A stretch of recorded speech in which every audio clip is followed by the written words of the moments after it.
Welcome to రాంబుర్రా talk show. ఈరోజు మన దగ్గర మీకు ఒక ప్రత్యేకమైన గెస్ట్ని పరిచయం చేయబోతున్నాను. వారు ఎవరంటే దానికంటే ముందు వారి గురించి నేను చెప్పదలుచుకున్నాను. మున్గోడు నియోజకవర్గము మనకు ఉప ఎన్నికల నేపథ్యంలో, గత సంవత్సరం ఉప ఎన్నికల నేపథ్యంలో రాష్ట్ర వ్యాప్తంగా కూడా చర్చనీయాంశమైనటువంటి విషయం మనందరికీ తెలిసిందే. ఎందుకంటే ఆ పోటీ అట్లా రసవత్తరంగా ఉండే. ఎందుకంటే రాజగోపాల్ రెడ్డి గారు రాజీనామా పెట్టి భారతీయ జనతా పార్టీలో చేరడము, ఆ తర్వాత ఎన్నిక అనివార్యము. ఆ సమయంలో తీవ్ర ఉత్కంఠల మధ్య జరిగినటువంటి ఆ పోరు గురించి మనకు తెలుసు. ఆ తర్వాత మళ్ళీ వాళ్ళు తిరిగి కాంగ్రెస్లో చేరడం, విజయం సాధించడం, ఆ విషయాలు అలా పక్కన పెడితే ఇక్కడ ఈ నియోజకవర్గంలో సిపిఐ సిపిఎం కూడా గట్టి పట్ట ఉన్న విషయం అనేది మనందరికీ తెలుసుకోవాల్సిన విషయము. అలాగే ఇప్పుడు ఈ మునుగోడు గ్రామము, మండలము, తర్వాత పంచాయతీ కూడా మునుగోడు అనేది ఒక ప్రత్యేకంగా ఉంది. ఈ మునుగోడు ఈ గ్రామానికి సర్పంచ్గా మనం మిరియాల వెంకటేశం గారు సర్పంచ్గా వ్యవహరిస్తున్నారు, సర్పంచ్గా ఎన్నికయ్యారు. మరి వాళ్ళు అనేక కార్యక్రమాలు, ఈ ప్రాంతం అభివృద్ధి గురించి, ఇక్కడ ఉన్న సమస్యల మీద అనేక రకాలుగా వినూత్న కార్యక్రమాలు నిర్వహించి ఈ ప్రాంత అభివృద్ధికి వాళ్ళు ఎనలేని విధాలుగా కృషి చేసిన సందర్భాలు మనం మెయిన్ స్ట్రీమ్ మీడియాలో కూడా చూడడం జరిగింది. వారి దగ్గరికి మేము ఈరోజు ప్రత్యేకంగా కలవాలని వచ్చాము. అన్నగారు నమస్కారము. నమస్తే. చెప్పాలి, ఎందుకంటే నేనైతే చాలా చెప్పేస్తాను మీ గురించి. మీరే చెప్పాలి ఇప్పుడు మీ ప్రాంత అభివృద్ధి గురించి, మీరు చేస్తున్న కార్యక్రమాలు, లేదా మీ ప్రాంతంలో ఉన్న లోటుపోట్లు. ఎందుకంటే ఆల్రెడీ ఒక బలమైన అభ్యర్థి ఇప్పుడు ఎన్నికయ్యాడు. మరి మా ప్రాంతంలో వాస్తవాన్ని చెప్పాలంటే తెలంగాణ రాష్ట్రంలో వెనుకబడ్డ ప్రాంతం అంటే ఇప్పటి మునుగోడే. కనీసం తెలంగాణ రాష్ట్రం ఏర్పడ్డ తర్వాత అభివృద్ధి చెందుతుంది, ఉద్యోగాలు వస్తాయి, మా ప్రాంతంలో ప్రాజెక్టులు వస్తాయి, లేకపోతే చెరువులు నింతాయి, కుంటలు నింతాయి, ఎంతో ఆశపడ్డాం, పనులు దొరుకుతాయని ఆశపడ్డాం. మునుగోడు నియోజకవర్గానికి వస్తే అదంతా ఆశలు అడియాసలైనాయి. అదేవిధంగా మా మునుగోడు మండలానికి వస్తే ఇది పేరుకు నియోజకవర్గ కేంద్రం. ఇక్కడ ఈ నియోజకవర్గ కేంద్రం కానీ ఇప్పుడు చూడబోదాడు 30 పడకల ఆసుపత్రి లేదు. అదేమున్నా ఒక పల్లెటూరులో చిన్న దవాఖాన లెక్క ఉన్నది. కనీసం ఒక జూనియర్ కళాశాల లేదు, ఒక డిగ్రీ కళాశాల లేదు, బస్ స్టాండ్ కూడా కనీసం బస్ స్టాండ్ లేదు. కనీసం మునుగోడుకి వెళ్ళి చండూరు రెవెన్యూ డివిజన్ చేసిరు, కానీ అసలు చండూరుకి వెళ్ళి మునుగోడుకు చండూరుకు బస్సు సౌకర్యం ఉందా? లేదు. కనీసం హైవేకు 20 కిలోమీటర్ల దూరము నార్కట్పల్లి బస్ సౌకర్యం లేదు, చిట్యాల బస్ సౌకర్యం లేదు. కనీసం ఇలా పోదామంటే నీటి శాతం లేదు. ఇక్కడ చెరువులు నిండే అవకాశాలు లేవు. వాస్తవాన్ని చెప్పాలంటే మా మునుగోడు చెరువు 1 కోటి రూపాయలు 2 కోట్ల ఖర్చు పెడితే ప్రతి సంవత్సరం నిండే అవకాశాలు ఉన్నాయి, కానీ దాన్ని పట్టించుకున్న నాదులు లేడు.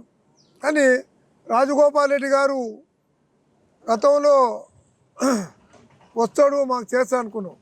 వాస్తవాన్ని చెప్పాలంటే ఆయనని తెలంగాణ రాష్ట్ర ప్రభుత్వం వెనక కొట్టాలని దురుద్దేశంతో కక్ష సాధింపుగా బాగా బిర్రగా పట్టిరు. ఆయన మీద పెట్టి దాన్ని చేయలేకుండా పోతే ఆయన కూడా చూడలేక పాపం రాజీనామా పెట్టి ఉప ఎన్నిక తీసుకొచ్చిండు. సరే నేను ఓడిపోయినా పర్వాలేదు, ఈ ప్రాంతం అభివృద్ధి చెందాలని చెప్పి అట్లా కొంతవరకు ఏదిగా రోడ్లు గయ్యో ఇలా వాస్తవానికి మునుగోడు నియోజకవర్గంలో గ్రామాలలో డ్రైనేజ్ వ్యవస్థ చూస్తే 70% లేకుండా ఉన్నా కూడా పాతబడి దుర్వాసనతో కంపులతో కూడినది. ఇలా మాకు మంచినీళ్ళు కూడా ఎక్కడ పోయినా కూడా 25-30% వస్తున్నాయి, ఎక్కడ వస్తలేవు.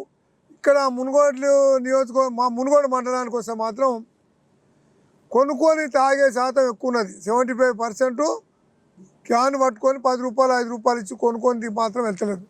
వాస్తవాన్ని నేను సర్పంచ్నైనా కూడా నేను కొనుక్కొచ్చుకొని తాగుతున్నాం. అంటే మంచినీళ్ళు ఇవ్వడంలో కూడా ప్రభుత్వం విఫలమైంది.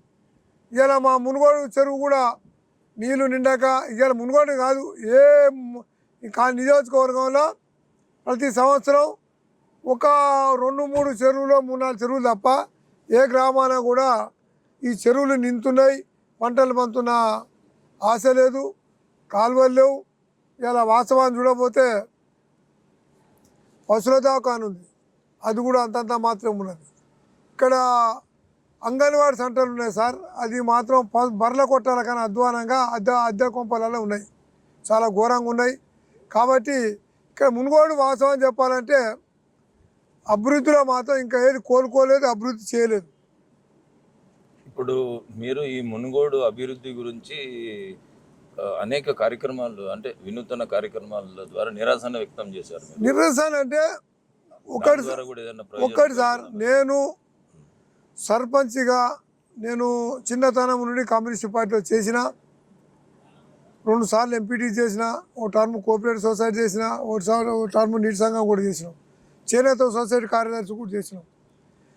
నాకు చిన్నప్పటి నుంచి ప్రజలతో సంబంధాలు, ప్రజలలో తిరుగుడు, ప్రజల సమస్యల కోసం కొట్లాడు నా ప్రధాన అంశం, ఎజెండా.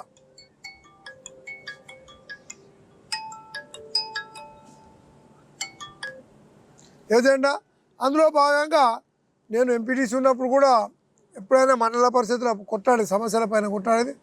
సర్పంచ్ అయినప్పుడు కూడా ఒక మీడియా మిత్రుడు వచ్చిండు, నువ్వు ఏం చేయగలుగుతావా, ఇండిపెండెంట్, నీకు నిధులు ఓడిస్తాడు, ఎమ్మెల్యే లేడు, ఎంపీ లేడు అనేది అనుకొచ్చిండు. లేదా నేను తెచ్చుకుంటాను. నేను సర్పంచ్ పదవి ఎక్కినాక ప్రజల ప్రధాన సమస్య నీటి సమస్య ఉండే. అదే రాజగోపాల్ రెడ్డి గారు అప్పట్లో ఎమ్మెల్యే ఉన్నాడు, సారుని పోయి రిక్వెస్ట్ అడిగితే మా గ్రామ పంచాయతీలో 6 బోర్లు వేయించిండు, గ్రామ పంచాయతీ నీటి సమస్య తీరింది. అదేవిధంగా మంచినీటి సమస్య చాలా ఘోరంగా ఉన్నది. చాలా ఎంత అంటే కిడ్నీలు ఫెయిల్ అయ్యి ఆరోగ్యాలు ఖరాబ్ అయ్యి కెమికల్ నీళ్ళు తాగి చాలా ఘోరంగా ఉంటే అప్పుడు నేను అధికారులను ఎంత మొరపెట్టుకున్నా కూడా కక్ష సాధింపుగా మునుగోడు నీటిని నల్గొండ మలిపిరేడి కంచనపల్లి కాడ గేట్ పాలు వేసి ఇక్కడ రాకుండా మలిపితే అప్పుడు ట్యాంక్ ఎక్కిన, మీకు తెలుసు, ఆ ట్యాంక్ ఎక్కినప్పుడు తెలంగాణ రాష్ట్రం మొత్తం వైరల్ అయింది. ఆ తర్వాత కొంత నీటిని సాధించుకున్నాం. ఆ తర్వాత మాకు కరోనా వ్యాధి వచ్చింది. కరోనా వ్యాధి వస్తే ఆ కరోనా వ్యాధిలో కూడా మేము ప్రజలతోని పోరాడి మేము సుమారు 2 నెలలు షాపులు బంద్ నిర్వహించి మేము ఆ కరోనా వచ్చిన వేరే ప్రాంతాల ఉంచి ఆ ట్రీట్మెంట్స్ కొరకు కరోనా కిట్లు గవర్నమెంట్ హాస్పిటల్ లేకపోతే అదే హాస్పిటల్ ముంగల 1 గంట సేపు దీక్ష చేసి కరోనా కిట్ల మెంచి గ్రామాలలో కరోనా టెస్టులు చేయించి మా సానబండ అనే ఆవాస గ్రామం మునుగోడు కింద ఆ గ్రామంలో 2-3 చనిపోతే ఆ ఊరు ప్రజలు మొత్తం చిలకల పట్టుకొచ్చి జల్లెడ పట్టి చేస్తే 100% కరోనా వ్యాధులు ఉన్నారు. అక్కడ ఉన్న పాతబాయి ఊడిపి దాన్ని అక్కడ మరమ్మతు చేయడం జరిగింది, ఇంకుడు గుంతలు చేయడం జరిగింది. ఇక్కడ కూడా గ్రామాలలో కరోనా టీకాలు కూడా వేయించుకోవడానికి భయపడితే కూడా నేను స్వయంగా ఇంటింటి పోయి వాళ్ళు నచ్చజెప్పి కూడా కరోనా టీకాలు కూడా వేయించి కరోనా విషయంలో మేము స్ప్రే చేసినాం. ఏది హైడ్రోక్లోరైడ్ కూడా మేము దాదాపు ఒక 5-6 మాటలు స్ప్రే చేసి దాని మీద బందోబస్తు ఏర్పాటు చేసి కరోనా మీద ప్రజలు మా దగ్గర ఎక్కువ నష్టపోలే, ఒక సానా మండల తప్ప కూడా మేము కరోనా విషయాలు చేసినాం. ఆ తర్వాత కూడా మా డ్రైనేజ్ ఉండే ఆర్ఎన్బి డ్రైనేజీ ఎస్సీ కాలనీలు మొత్తం మునిగిపోతుంటే సాఫ్ సఫా ఏసీఎం వేసుకొని ఆ మండల పరిస్థితిలో నిరసన తెలపడం జరిగింది, అది మీరు చూసి ఉంటారు. ఆ తర్వాత ఎప్పుడైతే నిరసన తెలిపినా అది కూడా పెద్ద వైరల్ అయింది. మాకు తక్షణమే ఆర్ఎన్బి మోరీలు సమస్య చేసుకున్నాము. ఆ తర్వాత మేము చేసిన పనులకు బిల్లులు రాక అనేకమైన ఇబ్బందులకు గురై చేసేది ఏం చేయలేక మా గ్రామ పంచాయతీ వర్కర్లు జీతాలు లేక వాళ్ళ నెల మహిళా సంఘం చిట్టీలు, ఆ చిట్టీలు చాలా అవస్థ పడుతుంటే అది మన సమస్య లెక్క తీసుకొని ఒక భిక్షాటన కార్యక్రమం చేసినాం. ఆ భిక్షాటన కార్యక్రమం కూడా వైరల్ అయి తెలంగాణ రాష్ట్రం మొత్తం పెండింగ్ బిల్లులు పడ్డాయి, మీకు తెలుస్తాయి.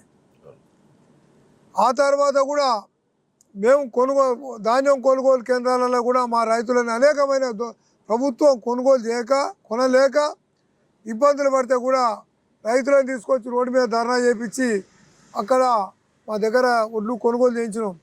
పత్తి కూడా మండల పరిషత్ కార్యాలయానికి ఒక బస్సా ఎత్తుకొని వచ్చి నిరసన తెలిపి కూడా కొనుగోలు కేంద్రాలలో ఆఖరికి పత్తి మిల్లు ఆ యజమాని కూడా ఎదిరించి కూడా మేము అక్కడ ఉండి రైతుల దగ్గర పత్తి కొనుగోలు చేయడం వల్ల కూడా మేము ముందుండి మేము చేసినాం. ఇక్కడ ఇన్ని సమస్యలు చాలా వరకు సమస్యలు ఉన్నాయి. వాస్తవం చెప్పాలంటే ప్రతి ఒక్క సమస్య కూడా మేము పోరాటం ద్వారా మేము కొట్లాడినాం, సాధించుకున్నాం. మా కొట్లాట కూడా సక్సెస్ఫుల్ అయింది. ఇప్పుడు ప్రధానంగా ఏంటంటే ఈ మునుగోడు నియోజకవర్గానికి చూసుకుంటే కాంగ్రెస్ అభ్యర్థిగా రాజగోపాల్ రెడ్డి గారు గెలిచారు. రెండోసారి ఆయన రాజీనామా పెట్టి బీజేపీలోకి పోయినప్పుడు బీఆర్ఎస్ అభ్యర్థి గెలిచాడు కూసుకుంట్ల ప్రభాకర్ రెడ్డి గారు. తర్వాత మళ్ళా ఎమ్మడే ఎన్నికలు జరిగితే మళ్ళా కాంగ్రెస్ పార్టీ వచ్చింది. అయితే ఈ 3 ఎన్నికలు మీరు ఎట్లా చూస్తున్నారు? ఒకటి. రెండోది వచ్చేసి మీరు సిపిఎం నుండి ఇంత బలమైన పోరాటాలు చేసి ఈ ప్రాంత అభివృద్ధి కోసం నిరాశనలనే వ్యక్తం చేయడంలో మరి ఎట్లా మీరు ఫీల్ అవుతున్నారు? ఇప్పుడు ఫస్ట్ ప్రభాకర్ రెడ్డి గారు స్టేట్లో గవర్నమెంట్ ఫామ్ అయింది, ఆయన ఎమ్మెల్యే అయిండు. ఎక్కడ నా పైసా చేసిన దాఖలాలు లేవు. ఆయన ఏమున్నా వాళ్ళ కార్యకర్తలు ఎమ్మడేసుకొని తిరిగి ఏమన్నా వస్తే వాళ్ళ కార్యకర్తల వరకే చేసుకున్న తర్వాత ఆయన ఫెయిల్ అయిండు. ఫెయిల్ అయ్యి నెక్స్ట్ రాజగోపాల్ రెడ్డి భారీ మెజార్టీతో గెలిచిన తర్వాత ప్రభుత్వం నిధులు లేక రాజగోపాల్ రెడ్డి కూడా చేయలేకపోయింది. వాస్తవానికి చేయలేక దీనివల్ల చూడలేక ఆయన రాజీనామా పెట్టిండు, బీజేపీలో పోయిండు. సరే అది ఏదేమైందో మళ్ళా ప్రభాకర్ రెడ్డి గెలిచిండు. అది కూడా ప్రభాకర్ రెడ్డి గారి గెలుపు కాదు, అది బలవంతంగా అది ఏదో అంటారుగా గెలిచిండు. గెలిచినాక కూడా ప్రభాకర్ రెడ్డి గారు చేసిన అభివృద్ధి పనులలో అది నాణ్యతలో ఫెయిల్ అయిండు. సమస్య ఉన్న కాడ చేయలేదు. అది అరువులకు అందలే, ఆయన పథకాలు అరువులకు అందలే. ఏమైనా తోటి కార్యకర్తలకు అయ్యో అనేది ప్రతి ఒక్క ప్రోగ్రాం ఏది దళిత బంధు అని ఇచ్చిండు. దళిత బంధు అరువులకు ఇవ్వలేదు. ఇచ్చిన దాంట్లో మొత్తం మా ముడుపులు గిడుపులు ఎక్కడ కూడా ఆయన ఆ ఒక సంవత్సరంలో అటర్ ఫెయిల్ అయ్యి మళ్ళీ రాజగోపాల్ రెడ్డి మళ్ళా సక్సెస్ఫుల్గా 40,000 మెజార్టీతో గెలిచిండు. ఇది ఈ రాజగోపాల్ నేను ఏమంటున్నట్టే రాజగోపాల్ రెడ్డి చేస్తాడు, ప్రభుత్వమే ఆదుకోవాలని లేదు, ఆయన సొంత డబ్బులతో ఆదుకుంటాడు. రెండోది ఏంటంటే స్టేట్లో కాంగ్రెస్ పార్టీ అధికారంలోకి వచ్చింది, వాళ్ళన్న మినిస్టరు వాళ్ళు ఇంతకుముందు కూడా చేశారు. వాస్తవం చెప్పాలంటే ఇలా రాపనేల ప్రాజెక్టు కోమటిరెడ్డి వెంకరెడ్డి గారు ఇంత పోరాటం చేసి దాన్ని రాజశేఖర రెడ్డి ముఖ్యమంత్రి ఉన్నప్పుడు దాన్ని తెచ్చిండు, 90% కంప్లీట్ చేసిండు. కనీసం కక్ష సాధింపుగా కేసీఆర్ గారు దాన్ని ఇంతవరకు చేయలేదు. మాకు ఇప్పుడు బాపనేల ప్రాజెక్టు మాకు రిలీఫ్ అవుతుంది, మాకు ఈ ప్రాంతంలో పంటలు పంతాయి. మిగతా ప్రాజెక్టు కూడా మాకు చెరువులు కుంటలు కూడా చేస్తాడు. అభివృద్ధి ఖచ్చితంగా 100% అయితే అని మేము నమ్ముతున్నాం. వారు కూడా మేము సహకరిస్తాం. ఇప్పుడు ఉప ఎన్నికల సందర్భంగా మనకు కేటీఆర్ గారు కేసీఆర్ గారు దీన్ని దత్తత తీసుకుంటాము అది ఇదని చాలా చెప్పారు కదా. మరి ఉప ఎన్నికల తర్వాత దత్తత తీసుకుంటుంది. దత్తత దేనికి? మునుగోడిని నాశనం చేస్తాను దత్తత తీసుకుంటాం. ఉప ఎన్నికల తర్వాత ఏం తెచ్చిండు? ఫార్మా కంపెనీ తెచ్చిండు. మేము ఎంత పోరాటం చేసినా ఫార్మా కంపెనీ తెచ్చిండు. ఇలా సర్పంచులకు ఎన్ని నెలలు? దాదాపు 18 నెలలు 20 నెలలు స్టేట్ ఫైనాన్స్ 90 పైసా బిల్లు లేదు. ఎక్కడున్న చెత్త ఆనే ఉంది. లైట్లు వేస్తాను పైసలు లేవు. మా 15th ఫైనాన్స్ ఉన్నది, అవి పడితే ఏమన్నా ట్రాక్టర్ డీజిల్లకు జీతాలకు కరెంట్ బిల్లుకే పోతుంది. మేము ఎక్కడే అభివృద్ధి చేస్తున్నాం? ఎక్కడేం లేదు. ఇప్పుడు ప్రధానంగా చూసుకుంటే మీరు సిపిఎం నాయకులుగా ఒక సుపరిచితులైన వ్యక్తులు ఇక్కడ వినూత్నమైన నిరాశనల ద్వారా మీ హక్కులను సాధించుకోవడానికి అభివృద్ధికి మీరు పూనుకున్నారు. అయితే ఈ నిరాశన కార్యక్రమాలను ఎందుకు మీరు చేస్తున్నట్టు? ప్రభుత్వం పనులు చేయకపోతే నిరసన తెలుపుతాం. నిరసన తెలిపితే పబ్లిక్లో తెలిసిపోతుంది, ప్రభుత్వానికి తెలిసిపోతుంది ఆ సమస్యలు. ఇప్పుడు నేను నిరసన తెలిపిన కార్యక్రమాలలో ఏ నిరసన కూడా అటు ఫెయిల్ కాలే. ఇలా హాస్పిటల్ ముంగల కిట్ల కోసం, కరోనా పరిస్థితుల కిట్ల కోసం పోరాడితే ఇమ్మీడియట్లీ పెంచిండు. అంటే ఈ పోరాటమే ప్రజాస్వామ్య స్ఫూర్తి అంటారు. పోరాటమే ప్రజాస్వామ్య స్ఫూర్తి. మనకు కావాల్సిన నేను వాస్తవం చెప్పాలంటే సర్పంచ్ల పోరా మండల ప్రెసిడెంట్ నేనే. మా సర్పంచులు ఏం చేసిరంటే, లేదన్నా నువ్వు ఒక అన్ని పార్టీలకు అతీతంగా ఉంటావు, ఒక ఇండిపెండెంట్ క్యాండిడేట్, నీకు అడగగలుగుతావు, నువ్వు ధైర్యం చేయగలుగుతావు, నన్ను ఏకగ్రీవంగా నన్ను సర్పంచుల పోరం చేసిరు. సర్పంచ్ నేను సర్పంచుల తరఫున కూడా మేము కొట్లాడుతాం. ఇప్పుడు ఎక్కడైనా సర్పంచుల పైన సమస్యల పైన మాట్లాడతాం.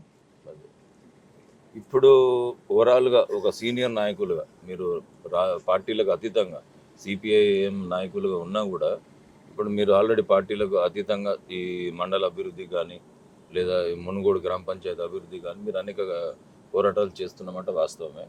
అయితే ఇప్పుడు కాంగ్రెస్ ప్రభుత్వం వచ్చింది. ఇప్పుడు ఈ కాంగ్రెస్ ప్రభుత్వంలో వాళ్ళు చాలా స్కీమ్స్, ఒక 6 గ్యారంటీ స్కీమ్స్ అని, మరి మేనిఫెస్టోలో ఉద్యోగ కల్పన అని చెప్పి ఇవన్నీ ఎంతవరకు వాళ్ళు నెరవేర్చే అవకాశం ఉందంటారు? అనిపిస్తుంది తర్వాత తెలంగాణ సాధించుకున్న తర్వాత నేను ఒక సీనియర్ నాయకులుగా నా అనుభవం చెప్తున్నా సార్. అది ఇయ్యాల కాదు అనుభవం, చిన్నప్పటి నుంచి రాజకీయ అనుభవం. తెలంగాణ ప్రభుత్వం మాటలు మనం అన్నీ చూసినాం. దళితుడు ఉప ముఖ్యమంత్రిని చూసినావు, 3 ఎకరాల భూమి చూసినావు. వినవా? దళితుడు ముఖ్యమంత్రి ఇస్తున్నాడు, ఆఖరి ఉప ముఖ్యమంత్రి కూడా బీకేసి 3 ఎకరాల భూమి చూసినావు, డబల్ బెడ్రూమ్ చూసినాం. ఆయన చేసిన వాగ్దానాలల్లో ఏ ఒక్కటి కూడా ఈ వాగ్దానం అమలు, ఆఖరి గొర్రెల పంపకం కూడా ఫెయిల్ అయింది, అట్టర్ ఫెయిల్ అయింది. గ్రామాలల్లో 1,50,000 యూనిట్ కానీ ఏ యాదవుని కూడా 30,000 కూడా మిగిలలే. ఆడ ఖర్చు 1,50,000. బతుకమ్మ చీరలు అట్టర్ ఫెయిల్ అని. అది ఎందుకు ఇచ్చినో అర్థం కానీ గడ్డాముల మీద కప్తాను కూడా అక్కడ వస్తుంది, ఏదో కప్తారు, ఎంటర్ లెక్క కప్తారు కాదు, అది అట్టర్ ఫెయిల్. అది ఆయనే మొత్తం ఇది కాంగ్రెస్ ప్రభుత్వం.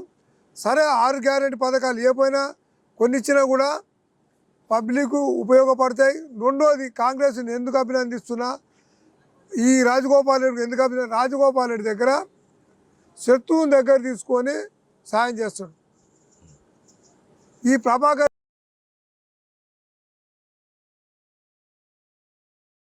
రెడ్డి దగ్గర టీఆర్ఎస్ ప్రభుత్వం దగ్గర ఏముందంటే జెండా పట్టిన వాళ్ళకే స్కీములు, అందులో జెండా పడితోడు కూడా ఆ నాయకుని సంకలం ఉంటూ నాయకుడు చెప్తే ఇంటోనికే స్కీములు.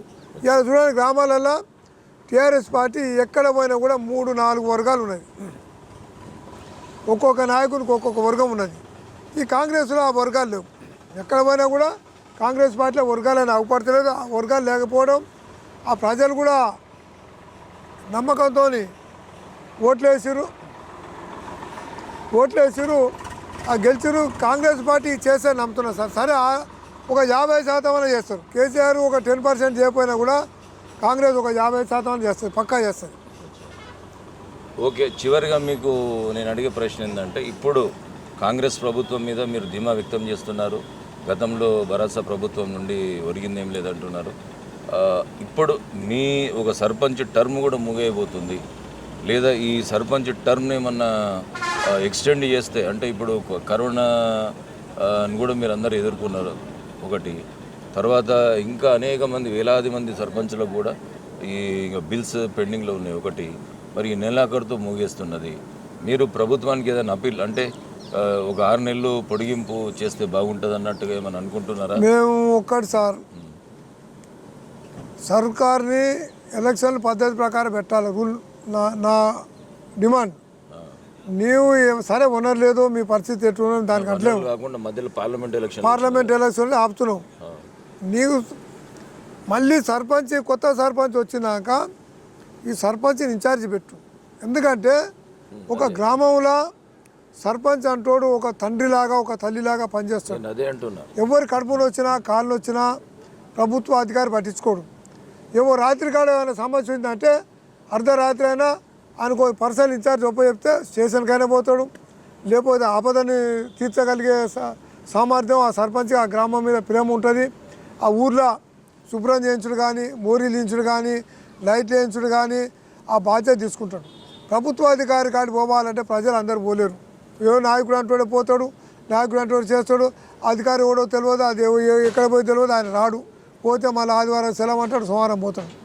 ఖచ్చితంగా ప్రభుత్వం ఎన్నికల మళ్ళీ కొత్త సర్పంచ్ వచ్చినాక ఖచ్చితంగా సర్పంచ్కే ఇన్ఛార్జ్ చేయాలి. ఇన్ఛార్జ్ సర్పంచ్ తీసుకొని నువ్వు ఎన్నికలు ఎప్పుడు పెడతావు అప్పుడు చేయాలి.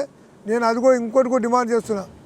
సర్పంచ్ దిగిపోయే కాలం నాటికి ఒకవేళ రేపు జనవరి 31కి దిగిపోతే సర్పంచ్కి రావాల్సిన బకాయిలు మొత్తం ఇచ్చేసి వాళ్ళని పదవి నుండి తొలగించాలి.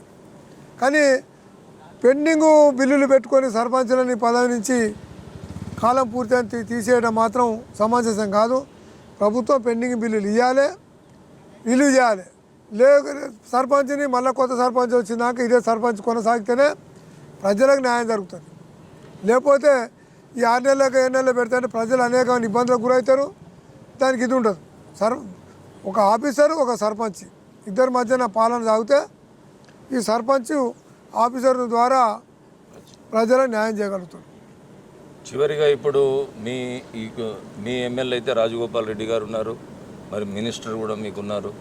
మరి మీ పోరాటాల ఫలితంగా మీరు సాధించుకున్నారు. ఇప్పుడు వీళ్ళ నుండి ఈ అభివృద్ధికి, ఈ గ్రామ అభివృద్ధికి, మండల అభివృద్ధికి కానీ ఏం చేస్తే బాగుంటుందని మీరు చివరిగా ఏం చేస్తే బాగుంటుంది? మా మండలానికి సార్, మా మండలానికి ముఖ్యంగా ఇక్కడ 10వ తరగతి అయిపోయిందంటే చాలామంది ఆడపిల్లల్ని చదువు మానేస్తారు. ఇతర గ్రామాలలో పంపలేక ఆడ ఉంటే రక్షణ ఉంటుందో లేదో భయానికో భక్తికో పేద కుటుంబాలు వాళ్ళకేం ఉంటుంది, వాళ్ళకు మళ్ళీ వేరే గ్రామాలు చదివితే వాళ్ళకు కొంత ఖర్చు అవుతుందని చెప్పి చేస్తారు. కాబట్టి ఇక్కడ ఇంటరు డిగ్రీ కళాశాల ఖచ్చితంగా ఇక్కడ ఏర్పాటు చేయాలి.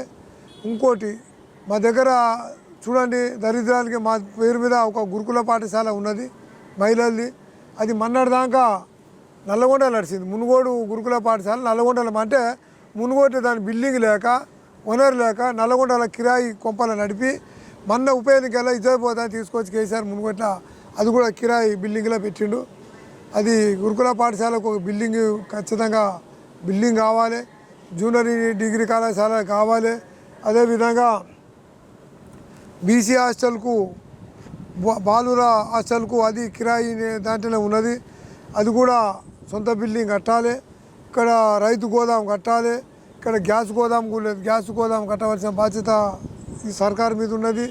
అదేవిధంగా మునుగోడ్లో ఇలా ఒకటే డాక్టర్ ఉండు, నైట్ డాక్టర్ ఉంటాడు. ఇది పెద్ద విలేజ్. దీన్ని 100 పడకలు లేదా కనీసం ఒక 50 పడకల హాస్పిటల్ చేసి వైద్యాన్ని మెరుగుపరచాలి. ఇకపోతే ఇక్కడ రైతులకు, వ్యవసాయం చేసుకునే రైతులకు వడ్ల మార్కెట్ ఉన్నది, ప్లస్ పత్తి కొనుగోలు కూడా ఉన్నది. ఆ ఒడ్డు కూడా దళారీ వ్యవస్థ ఉన్నది. కాబట్టి అన్ని పంటలు కొనడానికి ఇక్కడ ఒక మార్కెట్ ఏర్పాటు చేయాలి. ఏది దాన్ని ఏమంటారు, కమిషన్ కోట్ లెక్క ఉంటుందిగా. అన్నీ ఓరిగలు, కొర్రలు, జొన్నలు, సద్దలు, మొక్కజొన్న అన్నీ కొనుగోలు ప్రభుత్వం ద్వారా కొనుగోలు. ఒక బోర్డు పెట్టి ఆ బోర్డులో రేట్లు పెట్టి చేసి ఇవాళ జొన్నలు ఉన్నాయి. రైతు దగ్గర 3500కు క్వింటల్ కొంటున్నారు. 30 రూపాయలు కిలో పోతున్నాయి. 30 నుంచి 35 రూపాయలు పోతాయి. అదే ఒక సామాన్యుడు అదే జొన్నలు కొనుక్కుంటే సాగు దుకాణంలో 80 రూపాయల కిలో ఇస్తున్నారు.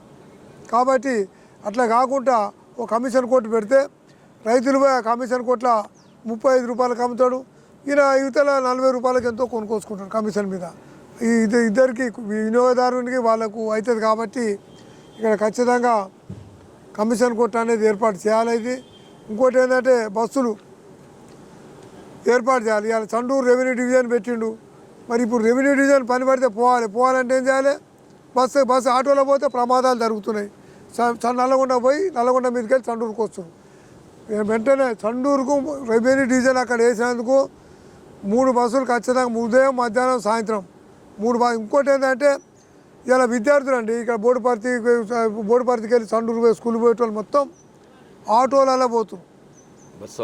బస్ సౌకర్యం లేక ఆటోలలో పోతున్నారు.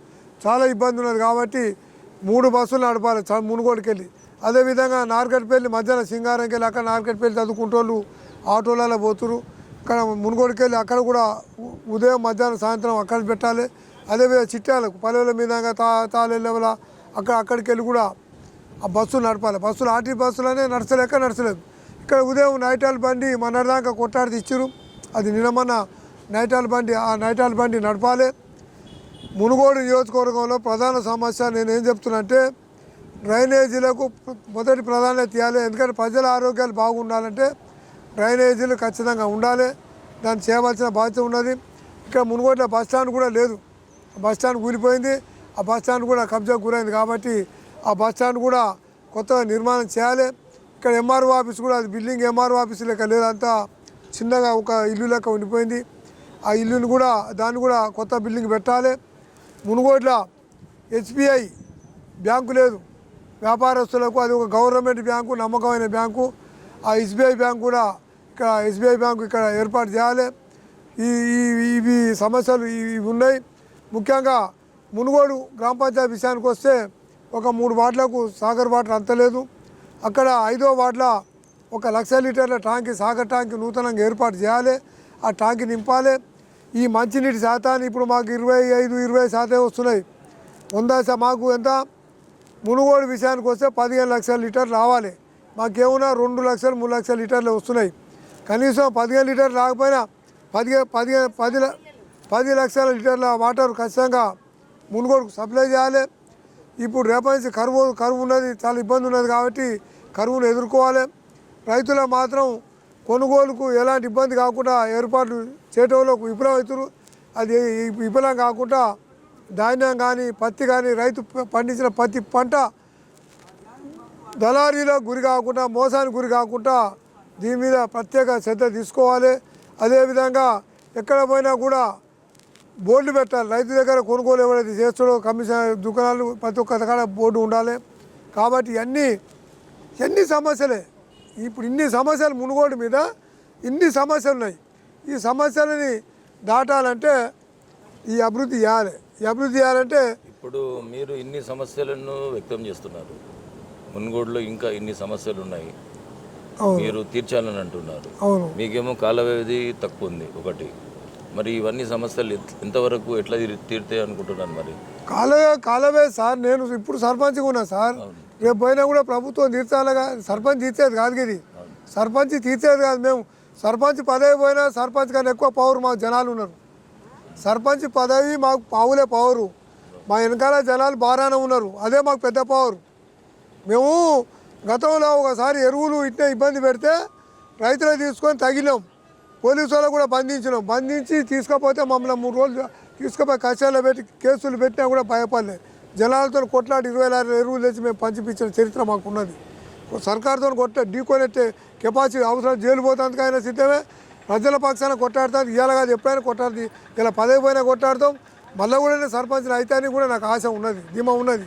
అయితే కూడా అప్పుడైనా కొట్లాడతా సార్. ఇప్పుడు మా మునుగోడు విషయంలో సుమారు ఒక 10-15 సంవత్సరాల నుంచి పేదలకు ఎక్కడ భూములు పంచిన దాఖలాలు లేవు, పేదలకు ఇల్లు ఇచ్చిన దాఖలాలు లేవు, చెరువులు మరమ్మతులు చేసిన దాఖలాలు లేవు. నేను ఒక్కటే కోరుతున్నా, దేశాటన చేస్తోళ్ళు ఈ చెట్ల కింద కిరాయిలలో ఉండలేక చాలామంది ఉన్నారు. మీరు ప్రభుత్వం తక్షణమే స్పందించి ఈ కొబ్బరి గుడిసెలు పేదలకు ప్రభుత్వ భూమి కూడా పెద్ద వాళ్ళు కబ్జా పెట్టిరు. ఆ కబ్జాని వాళ్ళ కింద విడిపించి పేదలకు ఆ భూములు పంచాలి, పేదలకు ఆ ఇండ్లు ఇవ్వాలి. ఈ చెరువులు కుంటలు అయితే ప్రధాన సమస్య, చెరువులు కుంటలు తీసుకొని అవి నిండే విధంగా చర్యలు తీసుకొని అన్నీ మా మునుగోడు నియోజకవర్గం అన్ని చెరువులు కుంటలు మొత్తం నింపితే రైతులకు పని దొరుకుతుంది, పంట పండుతుంది. దానివల్ల కార్మికులకు మిల్లులు నడుస్తాయి, అమాలి కానీ మొత్తం వాళ్ళందరికీ ప్రతి ఒక్కరికి పని దొరుకుతుంది. ఈ డెవలప్మెంట్ అవుతుంది. కాబట్టి ప్రభుత్వం తక్షణమే పేదల భూములు పంచాలి, ఈ కొబ్బరి గుడిసెలు ఉన్న వాళ్ళు మొత్తం అందరికీ ఇండ్లు ఇవ్వాలి, ఈ చెరువులు కుంటలు నింపాలి సార్. ఇప్పుడు ఒక ప్రశ్న ప్రధానంగా ఏంటంటే, ఇప్పుడు మనకు ఇక భరోసా ప్రభుత్వం కోసం మనం ఎంత తక్కువ మాట్లాడితే అంత మంచిది. ఎందుకంటే మద్యం విషయంలో ప్రధానంగా భరోసా ప్రభుత్వం అవలంబించినటువంటి పరిస్థితుల్లో ద్వారా ఈ పల్లెలలో మద్యం అనేది ఏరులై పారిన మాట అందరికీ మనకు తెలిసిందే. అయితే ముఖ్యంగా ఈ నియోజకవర్గం ఎమ్మెల్యే అభ్యర్థి ఎవరైతే గతంలో ఉండేనో ఇప్పుడు ఎమ్మెల్యే అభ్యర్థిగా విజయం సాధించారు కోమటిరెడ్డి రాజగోపాల్ రెడ్డి గారు, వాళ్ళు ప్రత్యేకమైన శ్రద్ధ ఏంటంటే ఈ మద్యపాన నిషేధం కాకుండా ఈ బెల్ట్ షాపుల నిషేధానికి వాళ్ళు పూర్తి స్థాయిలో కట్టుబడి ఉన్నామని ఎన్నికల హామీ కూడా ఇచ్చారు. ఇప్పుడు కూడా మొన్న 2000 షాపులను మేము లిస్ట్ అవుట్ చేసాము, ఖచ్చితంగా వీళ్ళ లైసెన్సులు రద్దు చేస్తాము, ఈ బెల్ట్ షాపులు లేని గ్రామాలకు కూడా వాళ్ళు ప్రోత్సాహకాలు ఇస్తామని కూడా ప్రకటించారు అన్నట్టుగా విన్నాం మేము. ఇది ఎట్లా ఈ నిర్ణయం ఎంతవరకు అమలయ్యే అవకాశం ఉందంటారు మీరు? ఇది ఒకటి సార్, రాజగోపాల్ రెడ్డి దీన్ని సీరియస్గా తీసుకొని ఈ ఎక్సైజ్ డిపార్ట్మెంట్ మొత్తం పిలిపించి నిలబెట్టేసి వార్నింగ్ ఇచ్చాడు. ఎక్కడే కానీ మందు అమ్ముతున్నా నాకు ఇలాంటి రిపోర్ట్ నాకు వస్తే మాత్రం మీ మీద చాలా సీరియస్గా ఉంటుంది. పబ్లిక్ వెళ్ళి ఎక్కడికి వెళ్ళి కూడా ఇక్కడ మందు అమ్ముతుండు పట్టించుకుంటలేరు అనే సమస్య రావద్దు అని ఆయన వార్నింగ్ ఇచ్చిండు. ఇవాళ ఎక్సైజ్ డిపార్ట్మెంట్ కూడా పక్కడ్బందీగా చేస్తున్నారు. నేను చూసిన ఇంతకుముందు 24 గంటలు బెల్ట్ షాపులు అమ్మేది. ఒక ఇంటికి వెళ్ళిపోయిందంటే 12-1 దాకా తాగి ఇంటికి వచ్చే తక్కువ ఉండే. ఆయన పొద్దుగాల కూరగాయలు పోతే తాగేది పని పోకపోయేది. ఇటు తాగుడు లాసు, అటు ఆరోగ్యం లాసు, ఇటు పైసలు సంపాదించకపోయేది. ఇట్లా ఉండేది. ఇప్పుడెప్పుడైతే బెల్ట్ షాపులు ఎత్తేసారు, నేను జనాలు మాత్రం ఎంత తాగుబోతులు కూడా తేట తిరుగుతున్నారు, పని చేసుకుంటున్నారు, పైసలు మిగులుతున్నాయి. చాలా వరకు గ్రామాలు కూడా పంచాయతీ లేకుండా ప్రశాంతంగా ఉన్నాయి. దీని మీద రాజగోపాల్ రెడ్డి గారికి ప్రత్యేకంగా మా శ్రద్ధ తీసుకొని బెల్ట్ షాపులు పనిచేసినందుకు వారికి ప్రత్యేక కృతజ్ఞతలు.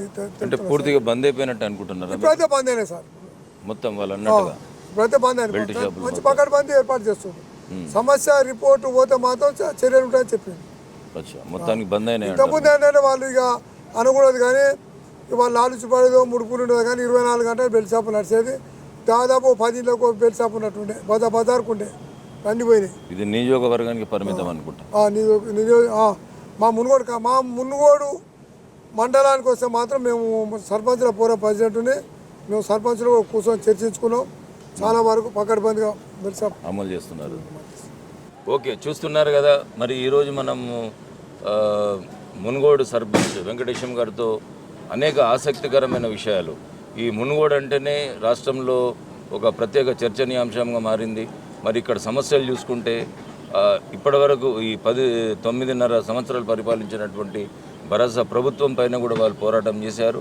ఒక సిపిఎం నాయకులనే కాకుండా మండల సర్పంచుల ఫోరం అధ్యక్షునిగా కూడా ఈ మండల అభివృద్ధికి, గ్రామ అభివృద్ధికి పోరాటాలు చేస్తూ వారు అనుకుని సాధించుకొని ఇప్పుడు కూడా ఇవన్నీ సమస్యలను కూడా ప్రభుత్వం దృష్టికి తీసుకొచ్చి ఇవన్నిటి కూడా నెరవేర్చుకోవడానికి మేము 10,000 ఉన్నా 10,000 లేకున్నా ఖచ్చితంగా సాధించుకుంటాము. ఆ దిశగానే మా కృషి ప్రయత్నం ఉంటుంది. ప్రజల అండ మాకుంది. ఉన్నంత వరకు మేము ఇది సాధించుకోవడానికి పోరాటాలు చేస్తూనే ఉంటామని వాళ్ళు నిర్మోహమాటంగా చెప్తున్నారు. మరి చూస్తూనే ఉండండి జీ న్యూస్ ఛానల్.